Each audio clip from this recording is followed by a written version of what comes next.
How's it guys, it's Dark Soul Ryusei and welcome back to part 16 of Pokemon Yellow playthrough. So in this part we're going to go ahead and take on Silph after just picking up our last party member, Magnemite. Okay, now this is just to give you a sample of what this place sounded like at normal speed. I was actually concerned it was going to be extremely annoying at double speed. It doesn't seem too bad. So first of all, coming in here, this place is just a maze when you come in here the first time around. You have these warp panels that are everywhere. Now, thankfully, I remembered exactly which warp panels to go to in order to get the card key, which we need to open up those gates like the one on the left of the screen there. So this requires maybe fighting one rocket, which is just fine, because we're going to be fighting all the rockets in this, I'm going to call it a dungeon. That's pretty much what it is. There's Magnemite's back sprite. Don't get too used to it, because thankfully Magnemite will evolve as soon as he levels up. And also, don't get used to seeing Magnemite getting poisoned, because coming next generation, he's going to be a steel type and thus immune to poison. Except for Twin Needle, in which case I'm going to get rid of that for 3rd generation. Oh yay, another 1 HP. We're going to just love those. It's not going to be the last one, trust me. Most unfortunately. So we're going to pick up the card key, so now we can actually go ahead and take on the rest of this place, starting from floor 1, moving onward. Since I'm already poisoned and we have the card key, we're going to start from the bottom up. We're just going to go ahead and dig out and just heal straight up, so you don't have to worry about that poison so soon. And then head back in. Now, I don't recall what you get for it, but there is a sort of subset of rocket grunts called the 4 Rocket Brothers. I'm not entirely sure what you get for defeating them. I don't recall receiving anything for beating them. I guess they just give you a certain, like, they give you information about where to get the card key or something like that. I don't know. It escapes me right now. But anyway, let's go ahead and get Magnemite up to 1 level so we can finally evolve into Magneton. And as with any rockets, it's either going to be poison or some generic normal type like Rattata or Raticate, or a little bit of both in the form of Zubat and Golbat. Yay. Oh, I'm actually really glad I had the double speed feature with the Duo Game Boy, because I would easily be just having to do this in editing just to speed up everything. I wasn't entirely sure whether to go ahead and play some music over the regular fighting segments because I don't have somebody here. Oh wait, first, we're evolving.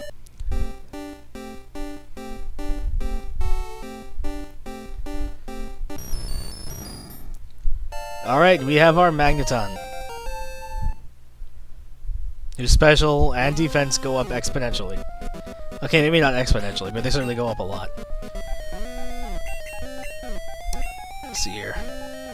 I don't remember giving him Thunder. I was thinking about it again. So yeah, we're not going to give it to him. And of course, with the card key, we can go ahead and do that.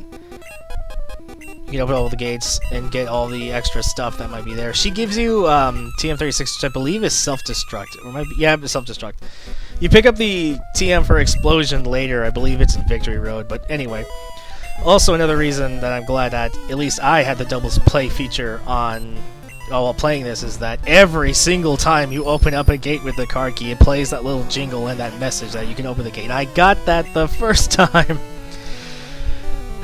Oh, whatever. It's an old game. A good game, but an old game, so they improving a lot of this stuff better.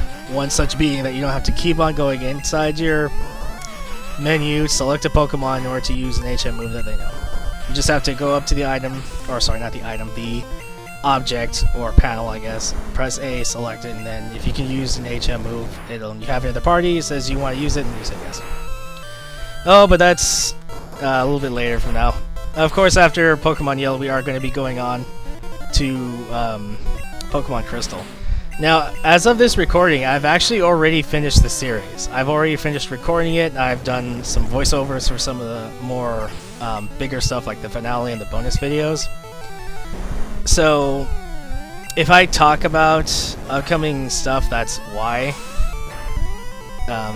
It's just, I can't remember every single thing I said in those videos since I technically recorded them chronologically before this. If that makes any sense. But that's just to put that out there, that's why. if I bring up something twice or if I seem to be a little repetitive in later episodes, and that's why. Okay, so since we're going up in sequential order, just like ascending levels of the floors, I'm actually going to avoid all of the warp panels. Of course, there is going to be a point where you have to use a warp panel in order to get to Boss Rocket Giovanni. And of course, a certain somebody who we all know and hate, our rival. But enough about that. Let's just go ahead and we're going to keep on drilling. Oh, where was I? Oh, yes. I suppose while we go through this necessary training, because trust me, having done through all the episodes, all the playthrough and the recordings, I am very glad that we took the time to fight every single trainer. Especially to go ahead and get all of the rare candies. Speaking of which, while we're on the subject, I do not believe that I get every single rare candy in the game. However, I do get plenty of them, or enough, to where it definitely helped in our fight against the Elite Four. So I'm really glad for that.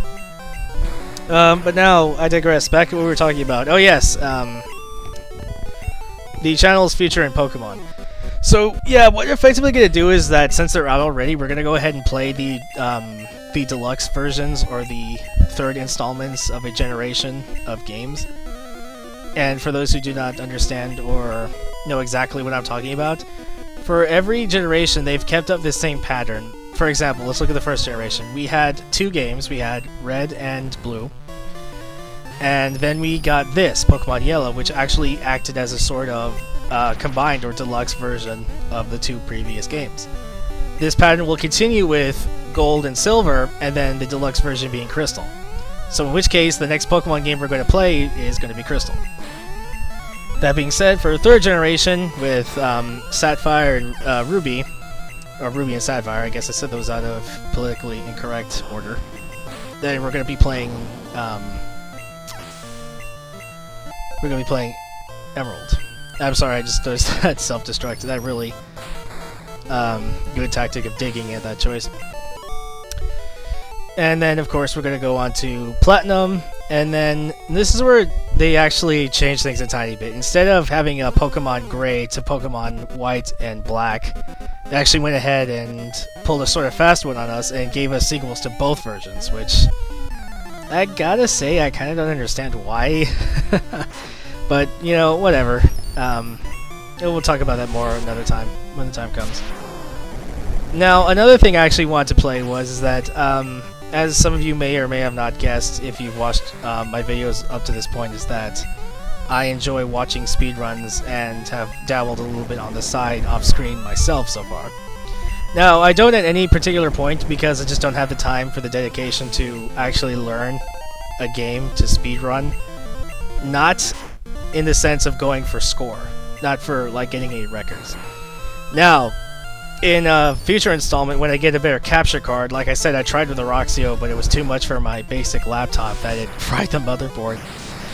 And I have the Roxio still, but if I try to record anything, it's going to destroy the motherboard again. So I have to save up for a gaming laptop or something that can handle the processing power of the Roxio, and then we can actually move on to the better quality video games, because I don't think it'll be doing any justice playing any video games that we don't see their graphics all too well, or just seeing the picture very clearly, because I gotta be honest, I myself am a tiny bit picky about what Let's Plays I watch, or playthroughs, what have you, walkthroughs. If the video quality is really poor, now thankfully the Dazzle, as I said at the end of the Paper Mario, I got hit with a self-destruct, that I said at the end of the Paper Mario Let's Play was that this Dazzle is really good for a starter, but that being said, it's also not for every single game. It works okay with some of the older stuff, like these 8-bit Gen 1 games, maybe a few select GameCube games, PS2, PS1, like you saw with Ratchet and Clank. But a lot of the other stuff, I just want everything to come in really crisp and clear, because, you know, it's just nice to look at. I just want these pixelated images so bad. And unfortunately, the Dazzle will not do that. So I'm going to wait till one of those two happens, which hopefully won't be too long. But anyway, once that happens, we can start moving on to a few things. Because one particular project I was very interested in is the first one I took, the first game I took into learning actual speedrunning tricks and glitches to an extent where I can play the whole game that way. I'm not going to give away any titles because I am going to be wanting that to be a little bit of a surprise. However, before we do any of that, on the subject of also Paper Mario, there's plenty of nice glitches and sequence breaks in that game as well. Unfortunately, it's not so much that some of them aren't doable, some of the glitches, but some actually are only doable in the Japanese version of Paper Mario, which the Japanese title is Mario Story. So what I might do in the future is go ahead and pick up a copy of the Japanese version and maybe do a quick playthrough glitch of just like taking a sort of a tutorial, I guess you could say, a walkthrough of the game when you use glitches, speedrunning tactics, and time savers, etc., etc.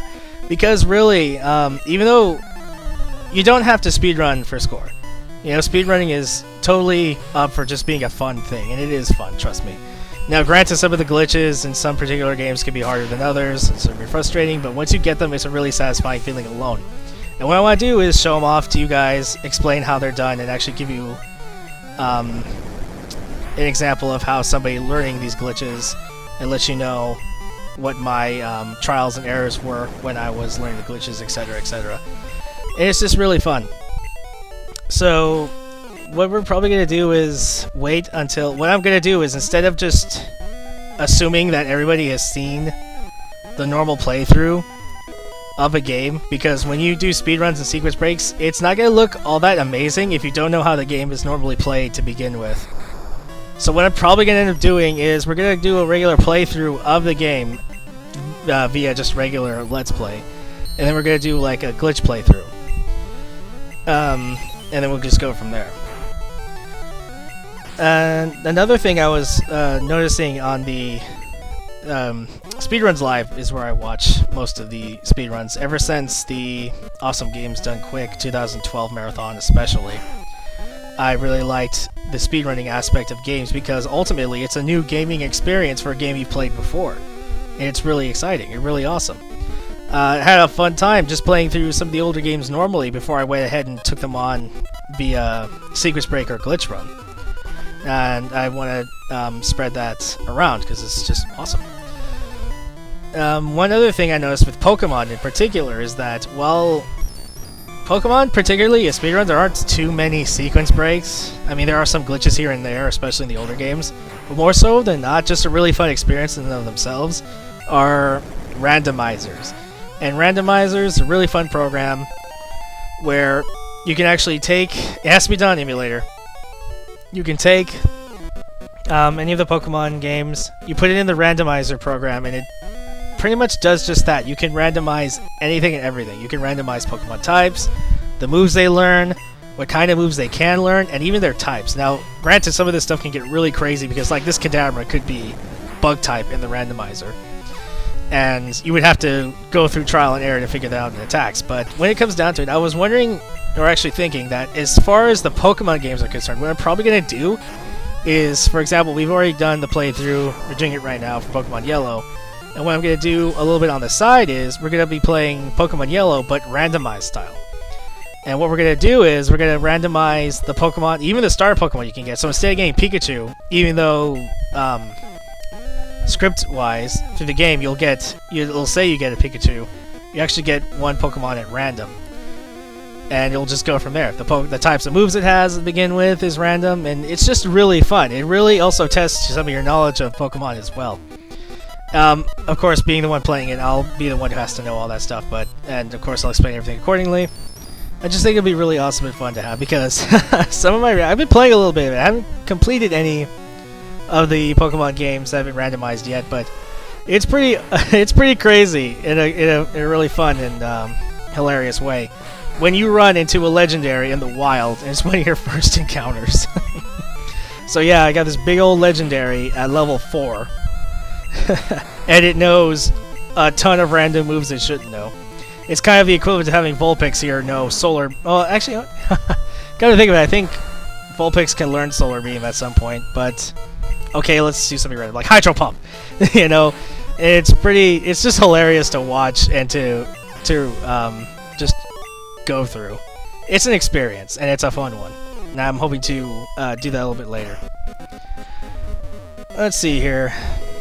Okay, just moving on through the levels, just gaining the levels that we have. I really need someone else to talk to when I do some of this stuff. Like the last episode was okay because it was pretty set what we were gonna do, but this one's just another dungeon that we have to grind through. I could swore there was something in that. There can't be nothing in that room. I don't know. I must have missed something. Maybe you have to use item finder, which forget it. I'm not using item finder. I didn't even get it. I don't even get the item finder. There's the takedown. We're actually gonna go ahead and give it to Gigaton here. That's gonna replace the toxic that I mentioned before.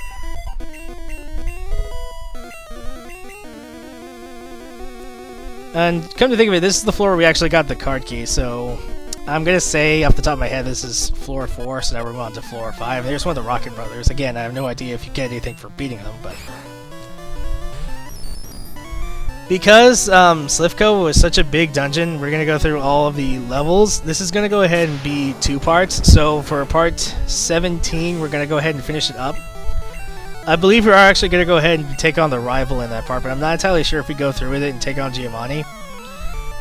Now that I think back, what we're probably going to end up doing is either we get to the point where we have to fight our rival in Giovanni, or we just go ahead and go through with it, and it's a slightly longer part than normal. We just finish that up. You know what, yeah, I think that's what happens. And then by part 18, we go ahead and take on the gym. Or gyms, I should say. Yeah, Saffron City actually has 2 gyms. I think the story says that the one next to it used to be a fighting gym, which we won't see for a couple of generations. And then, of course, the psychics beat them, and then it's the gym now.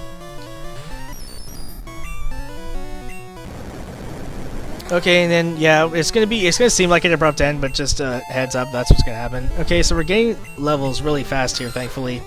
Now, I guess nothing else. I suppose the more reason that rockets have such generic Pokemon, or just a set of poison, sometimes flying, like, the only poison somethings that they have are almost always going to be Zubats or Golbats because they're poison flying, and then just the occasional normal type because they don't have any particular immunities except to ghost type moves, which in this generation there's only one ghost type move, and it's Lick. Oh, actually, I take it back, there's probably 2, but Lick's the only offensive move. Oh, the joys of Supersonic. Oh, he took myself out. Anyway, we're just going to throw Brandon out there and just throw rocks at it. Because it deserves it. And after this trainer, we're going to go ahead and call it a part. And then move on the rest of Silph in the next one. I'm just going to rearrange some stuff. So thank you very much, guys, for joining me for another part. Through hopefully some of the information I gave sounds enticing or interesting for the future projects that I really hope will go over well, and of course serve the purpose that I explained for them. And with that, I will see you guys in the next part as we just, yeah, I guess I just wanted to explore, but yeah, I finally decided it's okay to call it a part. And we save, and I'll see you then.